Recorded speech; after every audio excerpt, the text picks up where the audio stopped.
Hello there, you're watching Bizworld.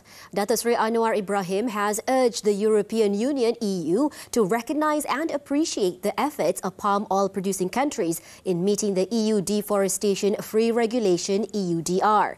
The Prime Minister emphasised that governments of palm oil producing countries such as Malaysia, Indonesia and Thailand have taken aggressive and responsible measures to comply with the regulation. Reasonable on the part of the EU to recognise this and show some sort of appreciation and to not dig the problems of the past. I mean, they have taken this measure at a cost.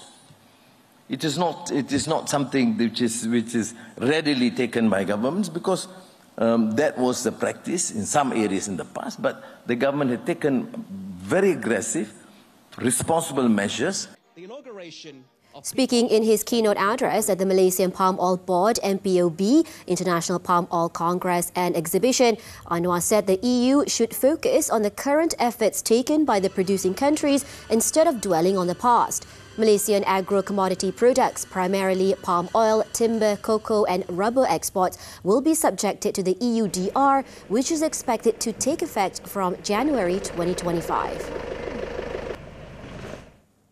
Meanwhile, Deputy Prime Minister Datuk Seri Fadilah Yusof said the local palm oil industry has witnessed a remarkable growth and transformation over the past few decades, driven by cutting-edge technologies and innovations.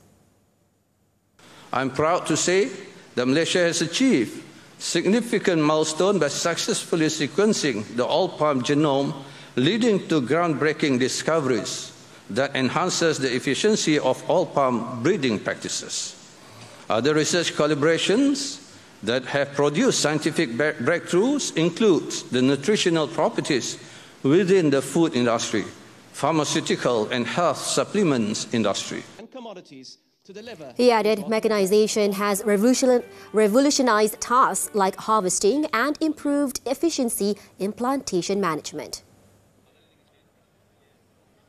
The government expected to collect about 800 million ringgit in annual revenue from the implementation of the capital gains tax CGT effective March next year.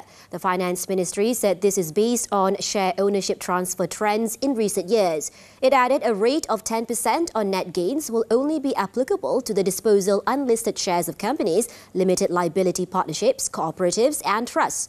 The government also decided not to impose the CGT on listed shares to ensure the capital market continues to grow for existing listed companies. The Employees Provident Fund, EPF, has allocated 97 billion ringgit or 83% of its total fund allocation for domestic investments this year. The Finance Ministry said the retirement fund's average annual fund allocation for investment in the domestic market exceeded 80% from 2019 to this year. Announced at the Dewan Rakyat, a large portion of its annual funds to the local market includes the local bank's money market. To ensure that EPF can optimise its investments sustainably, its investment panel will always be guided by its strategic asset allocation framework. Since the pension fund's establishment in 1951 until now, its investment assets have reached more than 1 trillion ringgit.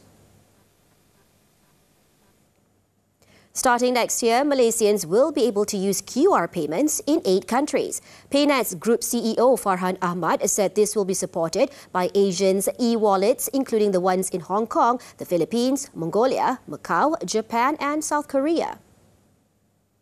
Inbound and outbound we have launched with Singapore, Indonesia and Thailand. So as of earlier this year, Malaysians can go there and people from there can come here and use our system. With China, we launched inbound today with Alipay Plus. That happened last week. But for Malaysians to go there and use the A Plus network will be next year. He added there will be no service charges imposed on consumers when making cross-border transactions, and real-time exchange rates will also be shown in local currency to ease consumers when making purchases. PayNet also intends to expand the cross-border digital payment in at least 10 more Asian countries within the next 2 years. And that's all the time we have for Bizworld. I'm Nadia Azmi. Thank you for investing your time with us.